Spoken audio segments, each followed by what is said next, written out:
শ্রীকৃষ্ণ গোবিন্দ হরে মুরারে, হে নাথ নারায়ণ বাসুদেবা। এর আগের দুটি পর্বে আমি আপনাদের রাধাকৃষ্ণের কথা শুনিয়েছি। এবার আমি কৃষ্ণের কথা শোনাব। কৃষ্ণ কেন জন্ম নিলেন সেই কথা আমি আপনাদের বলবো। তারপর তো তার বড় হওয়া, তার বিবিধ ঘটনাবলী। কৃষ্ণ জন্মেছিলেন দেবকীর গর্ভে, বসুদেবের ঔরসে। তিনি মাতৃগর্ভে জন্মেছিলেন, তাই তিনি নর অবতার। এই দেবকী ছিলেন কংসের বোন। মথুরা নরেশ কংস প্রবল প্রতাপশালী অত্যাচারী রাজা। শক্তি আর ক্ষমতার দম্ভে তিনি হয়ে উঠেছিলেন অত্যন্ত অত্যাচারী, এবং তিনি রাক্ষসকুল জাত ছিলেন বলেই রাক্ষস স্বভাবগুলি তার মধ্যে প্রকট ছিল।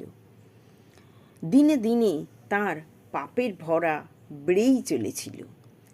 তিনি ভালো তো কিছু করতেনই না, অসহায় জনগণের উপর তিনি অকথ্য অত্যাচার চালাতেন। তার ভয় সকলে তটস্থ হয়ে দিন যাপন করত। কংসের জন্মের কথা আমাদের একটু জানা দরকার। মথুরা রাজ উগ্রসেনের স্ত্রী পদ্মাবতীর সঙ্গে রাক্ষস দ্রুমিলের মিলন হয়। উগ্রসেন এই ব্যাপারে একেবারেই অজ্ঞাত ছিলেন, এবং এই মিলনের ফলে জন্ম হয় কংসের।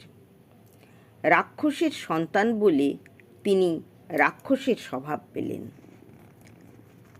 পরে তিনি জরাসন্ধের দুই কন্যাকে বিবাহ করলেন।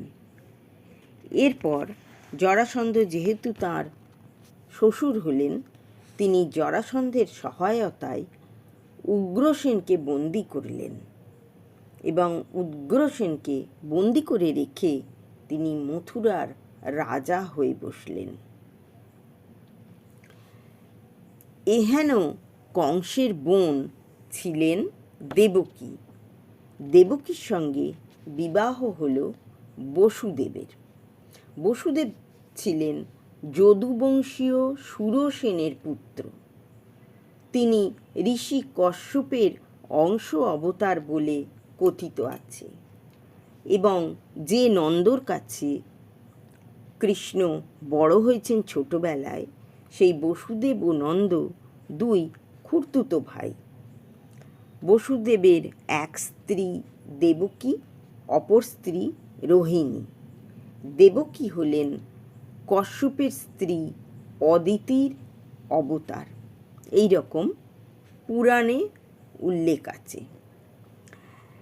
এবার বসুদেব বিবাহ করলেন দেবকীকে। বিবাহের পর কংস খুশি মনে নবদম্পতিকে নিয়ে মথুরায় আসছিলেন। তিনি দেবকীকে অত্যন্ত স্নেহ করতেন বোন বলে। তিনি যখন রথে করে আসছেন, তখন হঠাৎ দৈববাণী হল, দেবকীর অষ্টম গর্ভের সন্তান কংসকে বধ করবে। তখন কংস অত্যন্ত ভীত হলেন। তিনি দেবকীকে ভালোবাসলে কি হবে, নিজের চেয়ে তো বেশি ভালোবাসতেন না। তিনি ভাবলেন যে এই দেবকীকে যদি আমি মেরে ফেলি, তবে আমি মৃত্যু থেকে নিস্তার করতে পারব।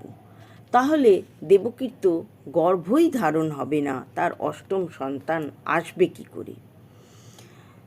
তিনি এই কথা মনে করে দেবকীকেই হত্যা করতে উদ্যত হলেন। তখন বসুদেব এসে দেবকীকে রক্ষা করতে এলেন। কংস এতে খুব ক্রুদ্ধ হলেন। তিনি বসুদেবকেও আঘাত করতে উদ্যত হলেন, কিন্তু বসুদেব অনেক কষ্টে কংসকে নিরস্ত করতে পারলেন। কিন্তু একটি শর্ত দিলেন কংস, যে তোমাদের যত সন্তান হবে সব সন্তানকে তুমি আমার হাতে তুলে দেবে। বসুদেব গত্যন্তর না দেখে সেই শর্তেই রাজি হলেন। তাদের যে সন্তান হবে সেই সন্তানের অধিকারী হবে কংস, তারা তাকে মানুষ করতে পারবেন না। আজকের গল্প আমার এতদূরই। এরপরে আমি কংসের আরও কথা এবং দেবকী বসুদেবের আরও কথা আপনাদের জানাবো, এবং কশ্যপ, অদিতি এনারাই বা কে ছিলেন এই কথাগুলিও আপনাদের জানাবো। আজকের মতন এতদূর পর্যন্তই। নমস্কার। আমার ভিডিও ভালো লাগলে সাবস্ক্রাইব করে পাশে থাকবেন অনুরোধ রইল।